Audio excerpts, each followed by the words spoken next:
We requested from Rockwell Residential Towers Condominium Corporation about the ownership and occupants of the said unit, Condo Unit 46-C. Uh, but ang sagot nila ay ito, Private. It's confidential. please be advised that we are constrained from releasing Correct. personal information Data based on Privacy the Act din. request because of the Data Privacy Act.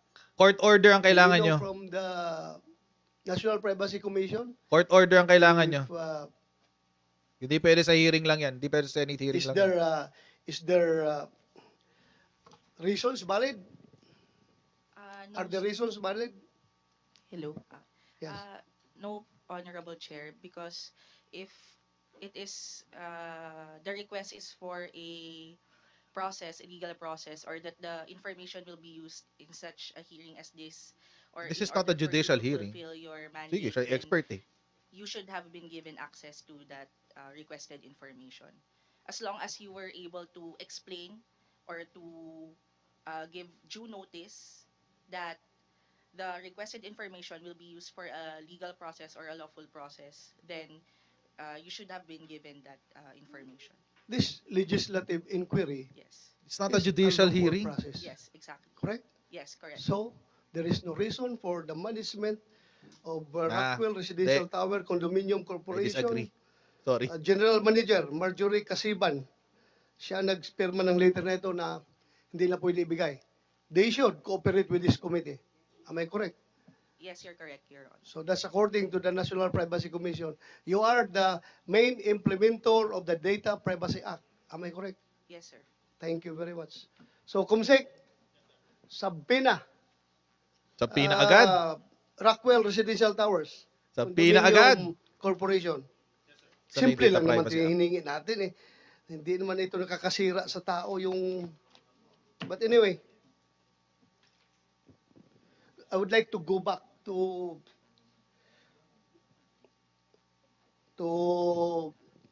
Jonathan Morales, Agent Jonathan Morales, about the halt of operation. Why was the planned operation halted? Ano ba ang mga dahilan na sinabi ni ASIC Gadapan? Nagkaroon ba ng proper documentation sa order na ito? No, Your Honor.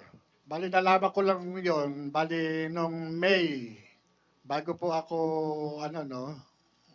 bago ako umalis sa papuntang Ilaya, Thailand, nung magkausap kami, allegedly, ang sabi niya, CES daw po yung nagpa-hold, nung operation na yun.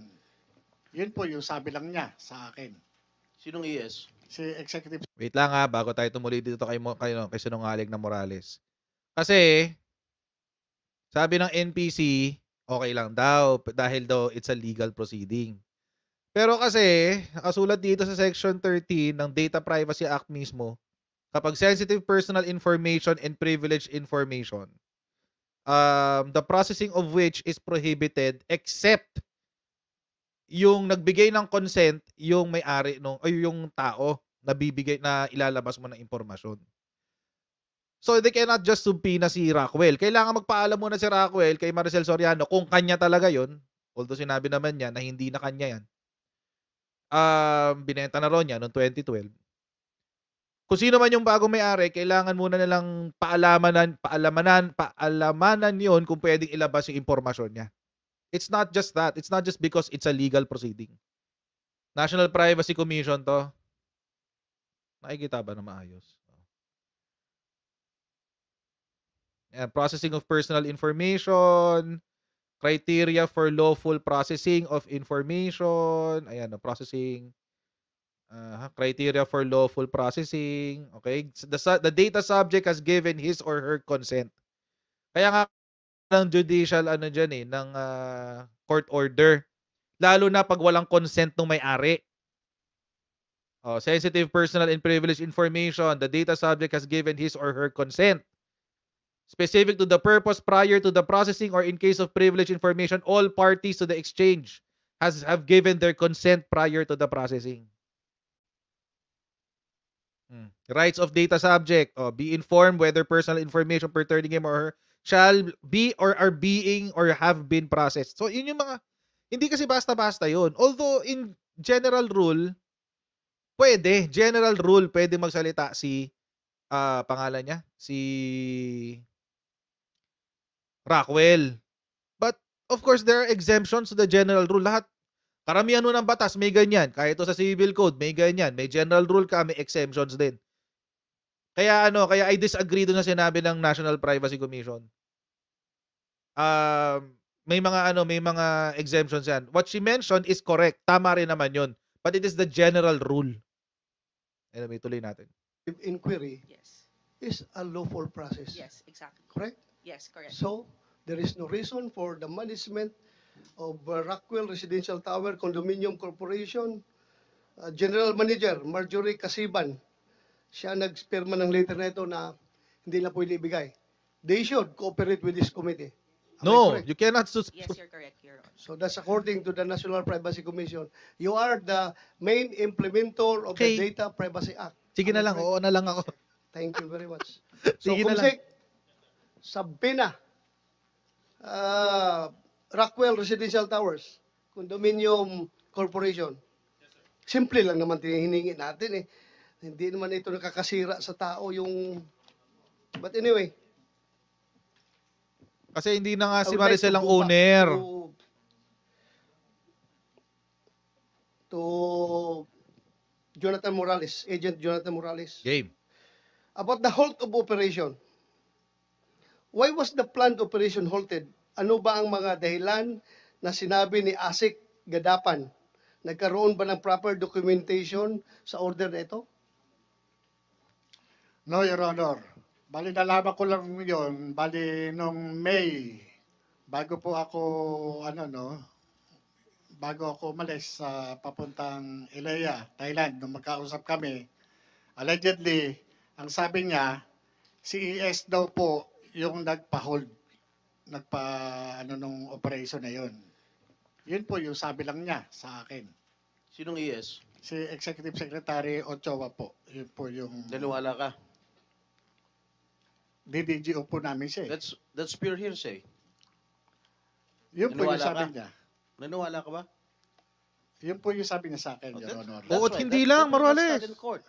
That's pure hearsay. Your Honor, yun po yung sabi nung aking... Kaya nga, sabi nga, that is pure hearsay. That will not stand in court. Wala naman po ako magagawa kung ano po yung sinabi niya. Basta ang sinabi Oo, niya, hindi lang naman. tigilan niyo yan. Sabi niya ganun, mapapahamak tayo dyan. Hindi, Sino yan. nagsabi? Si Asik Gadapan po. Namatay na. Eh, di ko po alam. Dito ko lang po kay Senator Bato. Oo, hindi lang. Gamit pa yata yung patay eh. No, Your Honor.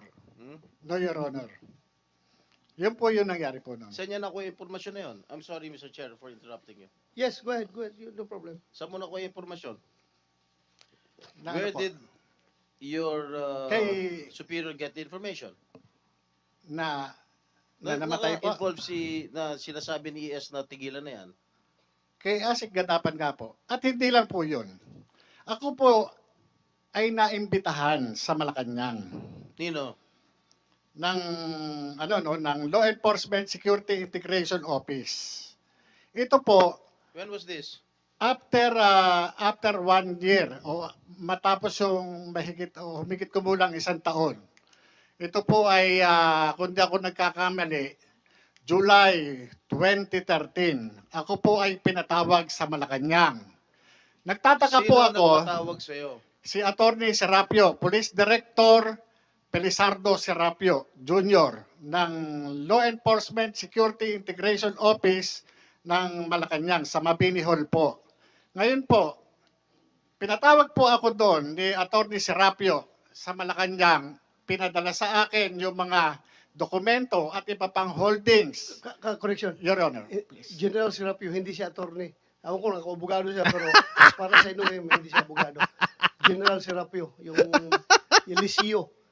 Eliseo chief during the time of President Aquino. Pelizardo Serapio po. Pelizardo Serapio. Last 78. Yeah. Yan po ay Ayun. nagpatawag sa akin.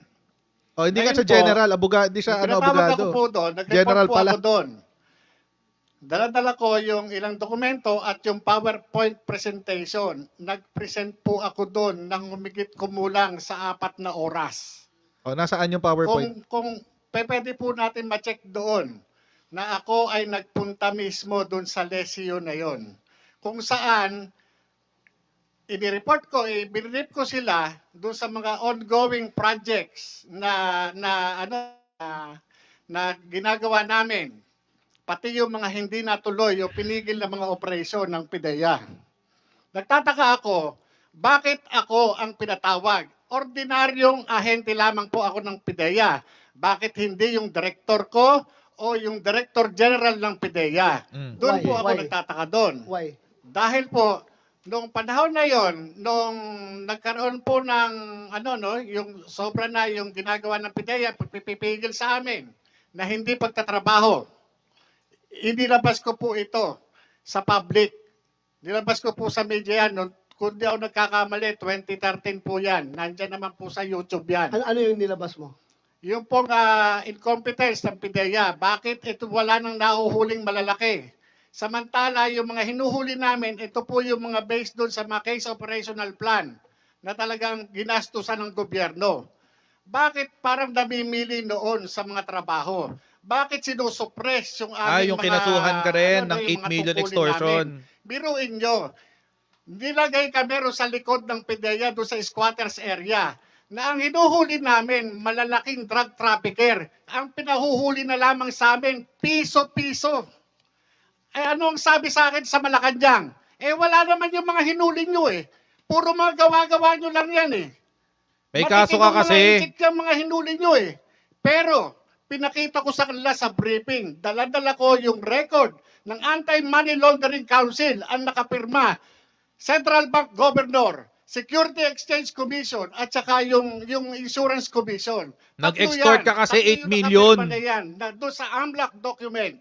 At ito, sa 200 billion po na financial investigation na kinandak namin sa tulong ng AMLAC, 200 billion po, 200 billion pesos po yung accumulated na pondo na naiipon ng drug lord. Ang inabot na lamang po ng AMLAC doon sa asset preservation order is 130.4 million na lamang po.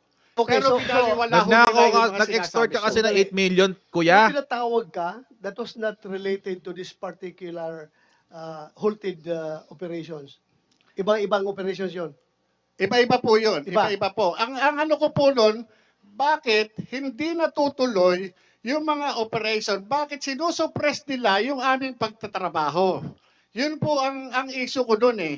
Ang ano ko sa kanila, bakit ganito? Samantalang yung mga sinundan nung Director General na inilagay nila Secretary Ochoa, hindi naman po ganun. Hindi naman po ganun na biruin ninyo. Ang mga tinatrabaho namin based sa case operational plan, biglang ilalagay kami doon sa barangay Pinyahan at paghuhulihin lang kami ng piso-piso. Pag nahuli mo yung pusher, wala kang karapatan i-follow up ito. Kayo, Your Honor, galing kayo sa law enforcement. Pag nakahuli ka, pataas hubad, di ba? Pataas hubad. Sorry, kailangan ko na naman i-post to kasi may fake news na naman tong matandang kalbo na to. Kaya siya tinanggalan ng malalaking operations kasi nahulihan siya ng extortion, 8 million pesos. Meron silang inaresto sa NAIA, inextort nila. Dapat casing and surveillance lang pero inaresto nila at inextort nila ng 50 million pesos. Tapos natawaran, ginawang 8 million pesos. May deposit slip pang mga kasama yon, mga kotsero. Kwentong barbero tong kalbo na to eh. Hindi na nga nagpapabarbero to eh. Baka pakinis na lang bokang ng ulo ginagawa niyan eh. Pero kaya siya tinanggalan nun. Kasi kaya siya nilagay sa piso-piso. Para hindi siya makapag-extort ng 8 million pesos. Extort pala. Extort. Tuloy natin.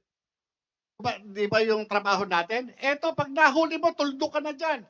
Wala ka ng karapatang i-follow up yan. Ganun po yung nangyari sa amin noon. Nag-extort ka kasi. Meron kang sinabi dito that yung pinatawag ka ni General Felizardo Serapio ng Lisio sa Malacanang, nakalagay doon sa invitation, The Honorable Executive Secretary Paquito N. Ochoa Jr. has instructed this office to Okay. discuss with you the allegations you have publicly aired against the PDEA and its leadership. So ito na yung sinasabi mo ngayon. Ito po yung letter mismo ng Malacanang sa akin. But before we continue, I would like to acknowledge the presence of Senator Mark Villar. Thank you, Your Honor, for joining us.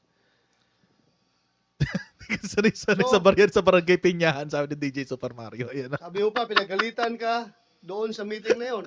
Yes, Your Dahil Honor. hindi totoong mga drug lord ang nahuli nyo. Yes, Your Honor. Yun po ang minaliit po talaga. But hindi ka pinagalitan dahil dito sa operations. Lahat po Itong particular case. lahat po yan, kasama po yan sa mga nabanggit ko po, Your Honor. Kaya Kasama po. kasama yun. Yun nga po ang pinagtataka ko. Noon, wala po akong na meron po may pressure sa akin eh. Pressure. Hanggang sa itong Wow. huli, na-realize ko na kung sino yung nasa likod. Kung bakit ako tingnan nyo, Your Honor, wala na ako sa PDEA. Kinasuhan pa ako eh. Talagang, Hindi ka- meron talagang dumidiin sa akin, Your Honor. Kung di ka naman loko-loko, nag-false testimony ka sa korte. Perjury. Kung di ka pa naman sira ulo kasi, Morales. Kung ano-ano kasi pagsisinungaling ang ginagawa mo. Baliw ka kasi. Iskalawag to eh. Tapos ngayon, pa-victim siya. Hindi ko alam ba ito kinakasuhan. Iskalawag ka kasi. Ayusin mo buhay mo. Grabe siya. Yan tuloy. Honor. Ito lang, November 30. March, sinarban ako ng 2 warrant. Hindi ko nga alam na may kaso ako eh. Naandyan yung complainant, Your Honor, nandito sa harap ninyo, si Atty. Del Valle. Pinailan ako ng violation ng Section 91 and 92. Kahit wala siyang personal knowledge doon sa commission ng offense, tumayo sa complainant. Bakit? Anong sabi niya sa akin? Sorry, napag-utusan lang ako ni Gerald Kakdak. Sino ba si Gerald Kakdak? Ito ay tao. Siya ang nilagay ni Secretary Ochoa doon sa PDEA after ni Gerald Gutierrez. O Na tapos, noon po, ano kinalaman Your Honor, nun? hindi ko po iniisip kung sino-sino itong mga nasa likod na ito. Kung sino pumipin down sa akin. Ngayon, Okay. naisip ko na Sige. lamang, Your Honor. Okay. Let's focus on this particular issue muna. Huwag tayo pumunta sa iba. Puro Ah, kasinungalingan kasi. Pinupirma mo ba na talagang galing kay former AS Ochoa ang order na ipatigil ang operasyon? Yes, Your Honor. Kasi, yun po ang sabi sa akin ni Asek Gatapan. Wala naman po akong ibang paniniwala, kundi siya mismo na So, chismis pala. Deputy Director General for Operations. ng Chismis PDEA, pala ang nung narinig panahon niya. na yun. Kasi Hearsay. siya po yung Assistant Secretary. Kung hindi pa po ako maniniwala sa kanya, kanino pa po ako maniniwala? Ang problema, Mr. Chair, patay na. Hindi na niya kayang depensahan sarili niya. Yan ang problema doon. if I may, Go ahead, Senator Jinggoy. who were present in that particular meeting? Ako, tsaka siya. Sinong siya? Dalawa lang kayo? Ganun naman po mag-usap dun eh. Sinong Kung siya? tinatawag ka sa Malacanang, dalawa lang kayo? Ay, sa Malacanang, Your Honor? Sa Malacanang po, ako, at saka yung itong si Director Police Director Serapio, at saka yung meron pang doon eh. Meron pa ibang tao, Your Honor. Sino? You briefed them that day? Sir, Your Honor? Did you brief them that day? Yes, Your Honor. Ito po yung hindi ko na lang po Siguro naman may logbook kung- ang Malacanang, di ba? Kung 29 o 30 ako nagpunta, Your Honor. So after the so-called briefing, what happened? Ayun po, at after the briefing, yung nga po, binaliwala nila yung mga sinasabi ko. Sa kabila ng meron naman akong mga ipinakikita na pruweba patungkol doon sa mga tinatanong nila, pero sa kabila noon, wala na silang, sa akin, hindi sila interesado sa mga sinasabi ko, Your Honor. Huwag niyo pong kalimutan mag-like, share, and subscribe. And I'll see all of you in our next live stream. Bye everyone. See you next time. Bye. Bye.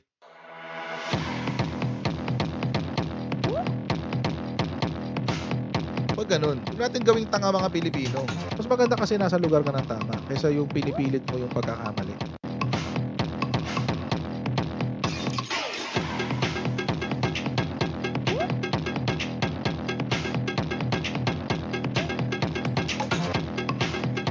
Are they willing to go that far? Hindi makakalimutan ng Pilipino yan hanggat di nasasagot niya. Sino ngayon nagsasabi ng totoo?